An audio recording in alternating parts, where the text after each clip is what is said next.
नमस्कार, न्यूज़ 24 देख रहे हैं आप। आपके साथ मैं हूं रश्मि। तो 2024 के लोकसभा चुनाव से पहले एक बार फिर पुरानी पेंशन बहाली की मांग का मुद्दा जोर पकड़ रहा है।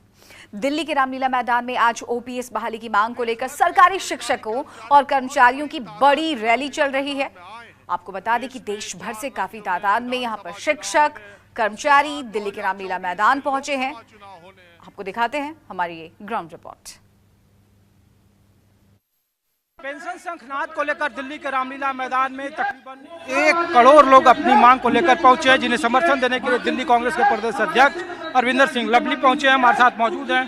सर, ओल्ड पेंशन स्कीम कहा जा रहा है कांग्रेस शासित राज्यों में या गैर बीजेपी शासित राज्यों ने उसको अपना लिया, लेकिन इस आंदोलन के साथ ये भी आरोप चस्पा है कि कर्मचारियों के मुद्दों को कांग्रेस अपने साथ ले लिए, जिससे उसको चुनावी लाभ मिल सके।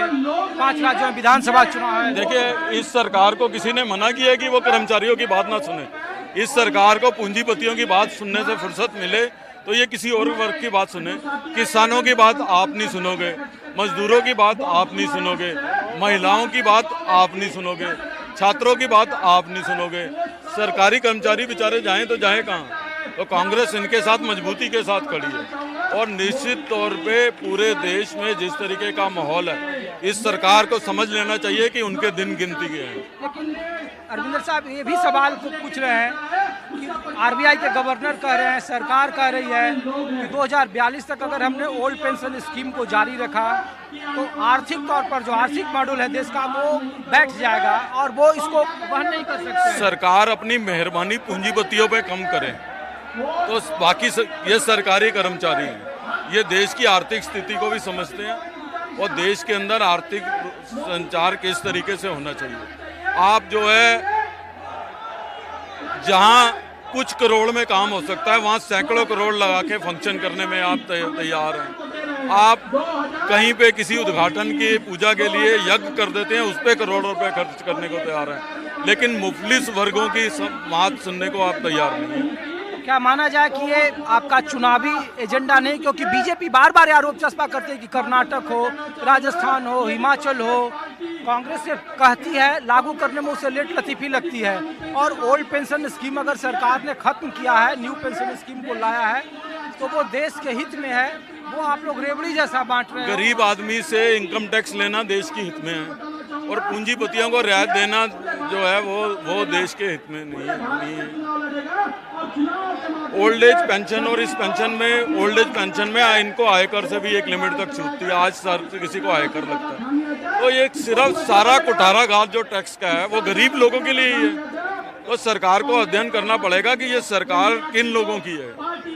तो इसलिए इनकी मांग जायज़ है, कांग्रेस इसलिए इनके साथ है, इसलिए अपनी स्टेटमेंट खड़ी कर रहे हैं। और मैं समझता हूँ कि जिसने पूरी उम्र देश के लिए लगा दी हो, देश के स्कूलों में, देश के अस्पतालों में, देश की आर्मी में, देश की आर्म्ड फोर्सेस में, जिन लोगों ने अपनी पूरी जिंदगी जो है सरकार और देश चलाने में लगा दी हो, और उनके रिटायर होने के बाद उनके साथ ऐसी नाइंसाफी मैं समझता हूँ किसी भी तरीके से जायज़ नहीं होती।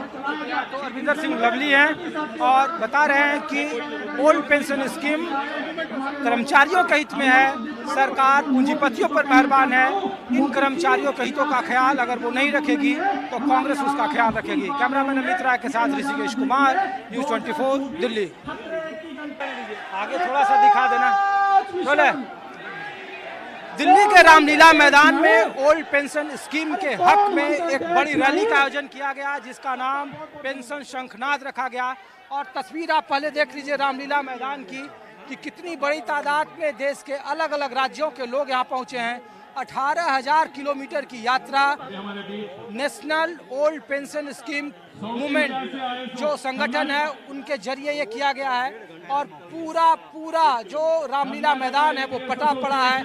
ऐसा कोई राज्य नहीं है जहां से सरकारी कर्मचारी यहाँ नहीं आए हैं। और कहा जा रहा है कि अगर पुरानी पेंशन स्कीम को नहीं माना गया तो आने वाले 2024 के लोकसभा चुनाव और 5 राज्यों के विधानसभा चुनाव में सरकार को मुंह की खानी पड़ेगी। हमारे साथ ओएमपीएस के राष्ट्रीय अध्यक्ष संधू साहब हैं, उनसे बात करते हैं कि आखिर उनकी मांग क्या है और किस तरीके से वो। भाई साहब, एक सवाल पूछा जा रहा है कि ओल्ड पेंशन स्कीम 2003 में खत्म कर दी गई, 2004 से लागू कर दिया गया।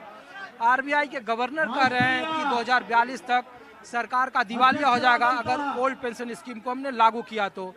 आखिर इसे कैसे मांगेगी जब आरोप ये चस्पा है, किस मंच पर या आपके आंदोलन में कांग्रेस के नेता ज्यादा शरीक हो रहे हैं और इसे एक चुनावी मुद्दा बना दिया गया? देखिए, गवर्नर कौन है? इतिहास के विद्यार्थी हैं, हमसे ज्यादा अर्थशास्त्र नहीं जानते हैं। इतिहास के विद्यार्थी अर्थशास्त्र पढ़ाएगा हमको? हमारे साथ बैठ जाए गवर्नर साहब, खुद पेंशन लेते हैं और हमारे लिए भत्ता बढ़ जाएगा। वो वेतन लेते हैं, भत्ता लेते हैं, अपना छोड़ दे। आरबीआई के गवर्नर कहे मैं पेंशन छोड़ रहा हूँ, आप भी छोड़ो, तब हम बात सुनने को तैयार है। आप पेंशन लोगे और हमको शिक्षा दोगे, नहीं चलेगा। ये गवर्नर का अर्थशास्त्र नहीं हो, इतिहास का विद्यार्थी है, वो क्या जाने का अर्थशास्त्र। दूसरी बात, ये भीड़ आप देख रहे हैं, ये भीड़ हमने किराए पर नहीं लाई है। यहाँ लोग स्वतः अपने से आए हैं, अपने बुढ़ापे की लाठी, अपने पेट के लिए। ये किराए के राजनेताओं की भीड़ नहीं है। और यहाँ आज हिंदुस्तान है, कन्याकुमारी से कश्मीर तक। सिक्किम की हमारी बहन है प्रेमा, 1000 लोगों को ले गई। सिक्किम हमारा सबसे सुदूर क्षेत्र में है, उसके बाद भी यहाँ लोग क्यों आए हैं? इसलिए आए हैं गोल्ड पेंशन दो। और नेताओं को मैं कहना चाहता हूँ, जो खुद पेंशन ले रहे हैं वो हमको नैतिकता सिखाएंगे। आप लोगों ने एमएलए, एमपी सबके घरों के आगे घंटियां भी बजाई इस कार्यक्रम में। तो सवाल है, उनका क्या समर्थन है? सिर्फ ये कांग्रेस तक सिमट कर रह गया या गैर बीजेपी शासित? देखिए, ये कांग्रेस और बीजेपी का सवाल नहीं है, ये हमारे सामाजिक सुरक्षा का सवाल है।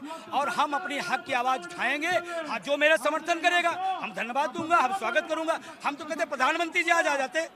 1 अक्टूबर में पूरा रामलीला है, उनको कई करोड़ रुपए बुलाने में लगता और हिंदुस्तान ना आता। प्रधानमंत्री जी आ जाए, यही ऐलान करें रामलीला में, हम उनका जय जयकार करेंगे। आप पार्टी ना मारिए, ये हमारे बुढ़ापे की लाठी है। हम बोलेंगे, जो हमारा साथ देगा उसके साथ रहेंगे। वही प्रधानमंत्री कहते हैं कि फ्री की रेवड़ियां बांटने से देश का बेड़ा गर्क हो जाएगा और ओल्ड पेंशन स्कीम को वो या सरकार, मौजूदा सरकार वो रेवड़ी समझ रही है, तो उससे ज्यादा जरूरत से ज्यादा खर्च पड़ेगा। सांसद वेतन लेता है, रेवड़ी है, पेंशन लेता है, रेवड़ी है। वो आवास, भत्ता, आना जाना सब फ्री है, वो रेवड़ी नहीं है। आप अपनी सुविधाएं, अपना वेतन भत्ता छोड़ करके फिर आप बोलो। इस देश का सबसे ज्यादा अगर रेवड़ी लेता है तो नेता लेता है। कितने 1000 रुपए का टेलीफोन बिल लेता है, 300 रुपए में ब्याज चलता है, 15,000 रुपए का बिल लेता है। हमने ये पढ़े लिखे लोगों को समूह अनपढ़ों का नहीं है, इसको बहकाया नहीं जा सकता। रेवड़ी इस देश का नेता खा रहा, हमारे टैक्स के पैसे का, और हमारे पेंशन सवाल कर रहा। मैं एक सवाल करता हूँ, आप पेंशन ले रहे हो, देश के अर्धसैनिक बलों को पेंशन क्यों नहीं दे रहे हो? वोट तो यही कर्मचारी भारतीय जनता पार्टी की सरकार को देते। वो दौर खत्म हो गया। हिमाचल हमने इसी बोर्ड से बदला है, हमने कर्नाटका इसी से बोर्ड से बदला है, हमने झारखंड इसी बोर्ड से बदला है। उत्तर प्रदेश में सबसे ऐतिहासिक 312 सीटों पोस्टल बैलेट जिताने का काम यही लोग किए हैं। और 24 में यही बोर्ड की चोट मारेंगे और मोदी जी की जो तानाशाही समझ में आ रही है वो पता नहीं चलेगा। और ध्यान रखना, ये तो अभी छोटा सा नज़ारा है, इसके बाहर 4 गुना लोग हैं। और अभी तमाम लोग, करोड़ों लोग कह रहे हैं विजय बंधु ऐलान करो, हम सीधा वोट के लिए, ओपीएस के लिए वोट करेंगे, तय करेंगे। आज यही शपथ दिलाऊंगा। चलिए, एक आखिरी सवाल है, आप इस मंच से क्या कोई ऐसा प्लान आप सरकार के पास रख रहे हैं कि ओल्ड पेंशन स्कीम को अगर लागू कर दे तो सरकार को फायदा क्या होगा आर्थिक तौर पर?